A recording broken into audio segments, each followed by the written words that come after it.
ಕಾಂಗ್ರೆಸ್ನ ಕುರ್ಚಿ ಕಚ್ಚಾಟಕ್ಕೆ ಇವತ್ತು ತೆರೆ ಬೀಳುತ್ತೆ. ಸಿಎಂ ಪಟ್ಟದ ಪೈಪೋಟಿಗೂ ಕ್ಲೈಮ್ಯಾಕ್ಸ್ ಸಿಗುತ್ತೆ ಅಂತ ಎಲ್ಲರೂ ಅನ್ಕೊಂಡಿದ್ರು.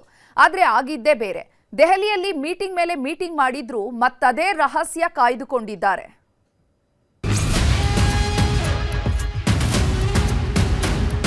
ಗೊಂದಲ ನಿವಾರಣೆ ಆಗದಿದ್ರೆ ಪಕ್ಷಕ್ಕೂ ಕೂಡ ಡ್ಯಾಮೇಜ್ ಆಗ್ತದೆ, ಆಡಳಿತಕ್ಕೂ ಕೂಡ ಡ್ಯಾಮೇಜ್ ಆಗ್ತದೆ. ಆದಷ್ಟು ಬೇಗ ಒಂದೊಂದು ಇತ್ಯರ್ಥ ಆಗ್ಬಿಡುತ್ತೆ. ಕಳೆದ 2 ವರ್ಷದಿಂದ ಧಾರಾವಾಹಿ ತರ ನಿಮ್ಮ ಕುರ್ಚಿ ಜಗಳ ನಡೀತಾ ಇದೆ. ಕರ್ನಾಟಕ ರಾಜ್ಯ ಸರ್ಕಾರ ಡೆಲ್ಲಿಯಿಂದ ಕಾರ್ಯನಿರ್ವಹಿಸುವಂತ ದುಸ್ಥಿತಿಗೆ ಇಳಿದಿದೆ. ನಮ್ಮ ಸಿದ್ದರಾಮಯ್ಯ ಯಾವ ಕಾರಣಕ್ಕೆ ಬಿಡಲ್ಲ. ಡಿಕೆ ಶಿವಕುಮಾರ್ ಯಾವ The entire discussion is only concentrated on coming Rajya Sabha elections and council elections of Karnataka.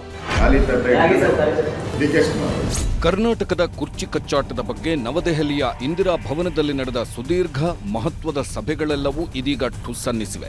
CM ಕುರ್ಚಿ ಕಚ್ಚಾಟ, ಸಿದ್ದು ಡಿಕೆ ಕಚ್ಚಾಟಕ್ಕೆ ಬ್ರೇಕ್ ಬೀಳುವ ನಿರ್ಧಾರ ಆಗೇ ಬಿಡ್ತು ಅನ್ನೋದರೊಳಗೆ ಕಾಂಗ್ರೆಸ್ ಹೈಕಮಾಂಡ್ ಪಕ್ಷಕ್ಕೂ ರಾಜ್ಯದ ಜನರಿಗೂ ತಮಾಷೆ ಅನ್ನಿಸುವ ಉತ್ತರ ಕೊಟ್ಟಿದೆ.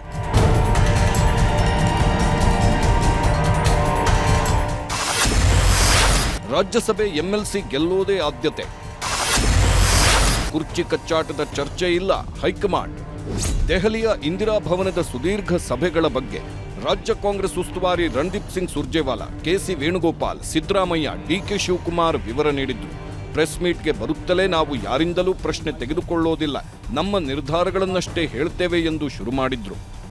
The entire discussion is only concentrated on coming Rajya Sabha elections and council elections of Karnataka.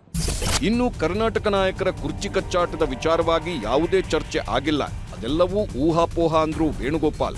Whatever speculation you people are doing, that is only speculation, no reality at all. Today we discussed about the Rajya Sabha seats and the council seats of Karnataka.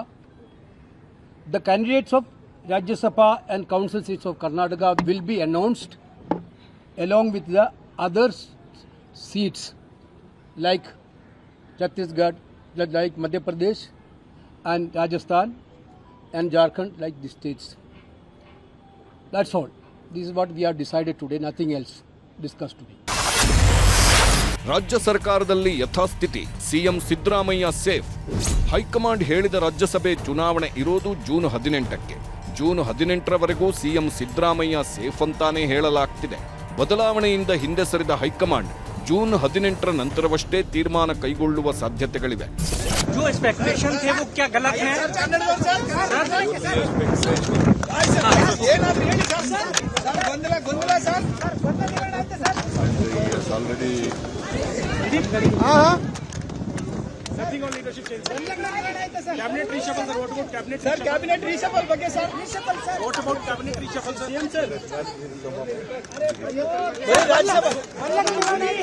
High command ಕುರ್ಚಿ ವಿಚಾರಕ್ಕೆ ಕೈ ಹಾಕದಿರುವುದಕ್ಕೆ ಹಲವು ಕಾರಣಗಳಿವೆ.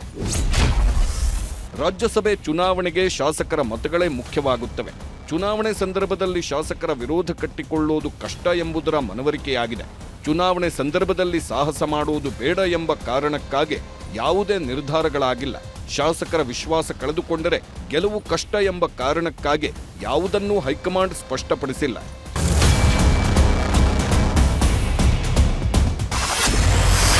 CM ಸಿದ್ದರಾಮಯ್ಯನವರಿಗೆ ರಾಜ್ಯಸಭೆ ಸ್ಥಾನ offer.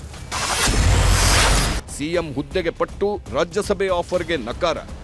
ಇನ್ನು ಬೆಳಿಗ್ಗೆಯಿಂದ ನಡೆದ ಮ್ಯಾರಥಾನ್ ಮೀಟಿಂಗ್ನಲ್ಲಿ ಹೈಕಮಾಂಡ್ ನಾಯಕರು ಸಿಎಂ ಸಿದ್ದರಾಮಯ್ಯನವರಿಗೆ ರಾಜ್ಯಸಭೆ ಸ್ಥಾನದ ಆಫರ್ ಕೊಟ್ಟಿದ್ದಾರೆ ಎಂದೇ ಹೇಳಲಾಗಿದೆ. ರಾಹುಲ್ ಗಾಂಧಿ ಜೊತೆಗಿನ ಸಭೆಯಲ್ಲಿ ಅಧಿಕಾರ ಹಂಚಿಕೆ ಬಗ್ಗೆ ಪ್ರಸ್ತಾಪ ಮಾಡಿರುವ ರಾಹುಲ್ ಗಾಂಧಿ ಅವರೇ ರಾಜ್ಯಸಭೆ ಆಫರ್ ನೀಡಿದ್ದಾರೆ ಎಂದೇ ಹೇಳಲಾಗ್ತಿದೆ. ಸಿದ್ದರಾಮಯ್ಯನವರಿಗೆ ರಾಜ್ಯಸಭೆ ಆಫರ್ ನೀಡಿದ ನಾಯಕರು ಪುತ್ರ ಯತೀಂದ್ರಗೆ ಡಿಸಿಎಂ ಆಫರ್ ಅನ್ನೂ ನೀಡಿದ್ದಾರೆ. ಆದರೆ ಇದ್ಯಾವುದಕ್ಕೂ ಒಪ್ಪದ ಸಿಎಂ ಸಿದ್ದರಾಮಯ್ಯ ಸಿಎಂ ಹುದ್ದೆ ಬಿಟ್ಟುಕೊಡಲು ಒಪ್ಪುತ್ತಿಲ್ಲ. ಅದೇ ವೇಳೆಯೇ ಸಿಎಂ ಹುದ್ದೆಗಾಗಿ ಪಟ್ಟು ಹಿಡಿದಿದ್ದಾರೆ ಡಿಕೆ ಶಿವಕುಮಾರ್. ಹೀಗಾಗಿ ಇಬ್ಬರ ಜಗಳದಿಂದಾಗಿ ಸ್ಪಷ್ಟ ತೀರ್ಮಾನಕ್ಕೆ ಬಾರದ ಹೈಕಮಾಂಡ್ ನಾಯಕತ್ವ ಬಿಕ್ಕಟ್ಟನ್ನ ಜೀವಂತವಾಗಿಟ್ಟಿದೆ. Bureau report, news 18.